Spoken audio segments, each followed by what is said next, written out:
Hello dear subscribers, today I will show you how you can easily turn on your showing preview on notifications on iPhone. So for enabling this function you need to open settings, and in settings you need to find notifications, and in notifications you will see show previews. So here you can see notifications previews will be shown whether iPhone is locked or unlocked. So just choose this option, and here you can see three different options. So first it's always, second it's when unlocked, and third it's never.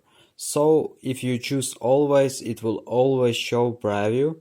When you choose unlocked, it means that you will see a preview of your notifications when your device will be unlocked.